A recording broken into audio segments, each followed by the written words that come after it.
Welcome to a world of darkness. Before we begin, subscribe and summon your courage to like the video. Brace yourselves for a tale that will chill you to the core. Let's descend into the darkness together. In the quaint town of Eldritch Hollow, the night was a canvas for the peculiar. My garden, a masterpiece of nocturnal blooms, was my sanctuary. Yet, as the clock tolled for midnight, a chill ran down my spine. The hedges, once my pride, now whispered secrets not meant for mortal ears. I tried to ignore them, focusing on the delicate petals of the moonflowers, but their voices grew louder, more insistent. They spoke of a presence in the garden, one that watched, waited, and hungered. I could feel its eyes upon me, a gaze as real as the shears in my trembling hand. The whispers spoke of a gardener, one who tended more than just plants. He walked the paths at midnight, they said, his footsteps silent, his intentions as dark as the soil he toiled.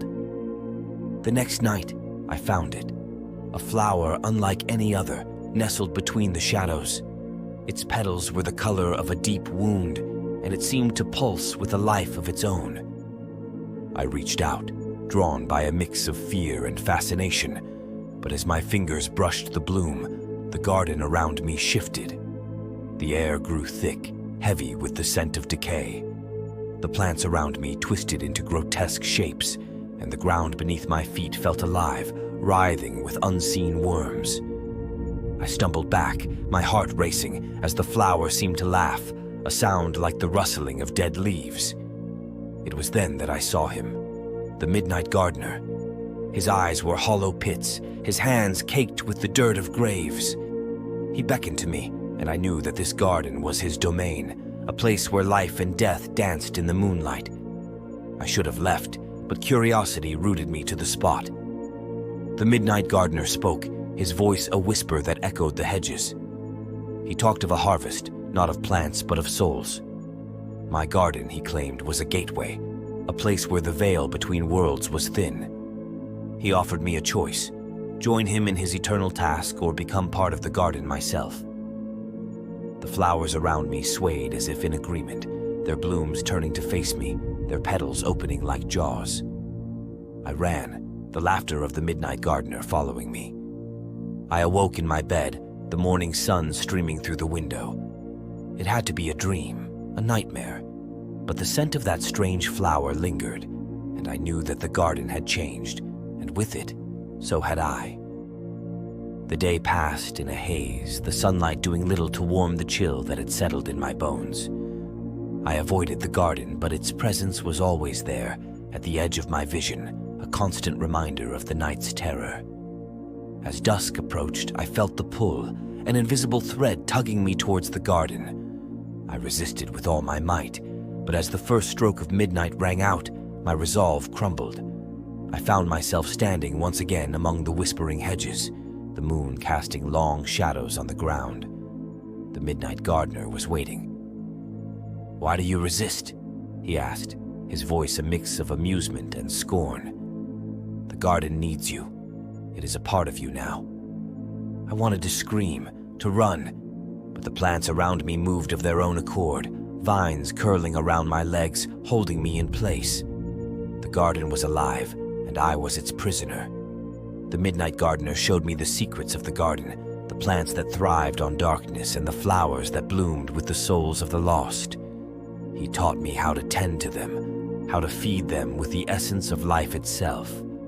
I learned of the garden's history, of the countless gardeners who had come before me, each one succumbing to the garden's seductive power.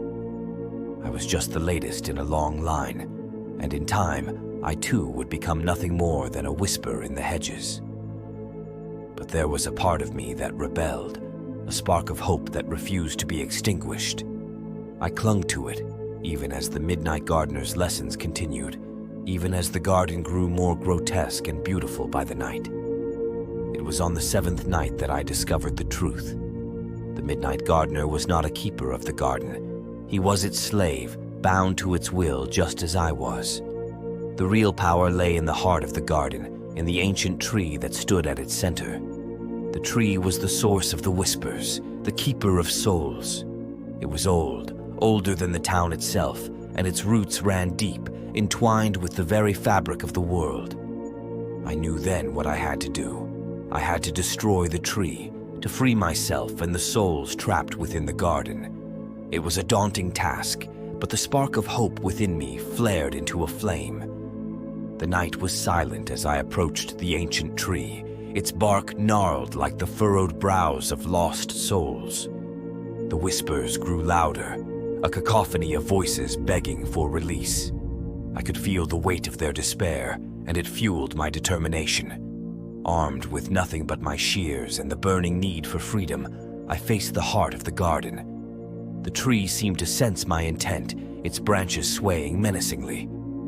I took a deep breath and stepped forward, the voices in my head screaming for me to stop, but I pushed on. With each snip of the shears, the tree bled a black sap that hissed upon touching the ground. The midnight gardener appeared, his form flickering like a shadow in the moonlight. "You cannot destroy what has always been," he warned, but I ignored him, cutting deeper into the tree's flesh.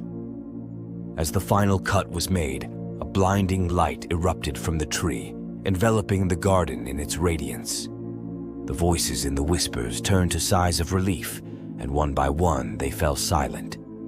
The garden began to wither, its once vibrant life force ebbing away. The midnight gardener's form dissipated like mist, his curse lifted.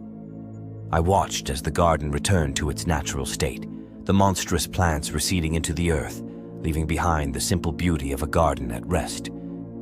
I felt a peace I hadn't known in what seemed like an eternity. The souls were free, and so was I. The garden was no longer a prison of the night, but a sanctuary for the day. As the first rays of dawn crept over the horizon, I sat among the ruins of the garden, exhausted but victorious. The horrors of the night were gone, replaced by the promise of a new beginning. I knew the garden would never be the same, and neither would I. The Midnight Gardener was a part of its history, a dark chapter that had finally come to an end. But as I looked around at the fresh soil, I realized that this was an opportunity to start anew, to plant seeds of hope and watch them grow. The garden had been a place of darkness, but now it could be a place of life. And as the sun rose higher, I picked up my shears, ready to tend to the garden once more, this time in the light. As the final echoes of horror fade into the void and the darkness claims its dominion once more, remember to cling to the light by subscribing to our channel and invoking the dread upon the like button below. In the realm of nightmares, your support is our only salvation. Until we meet again, dear viewers, may you find solace in the fleeting moments of peace amidst the eternal night.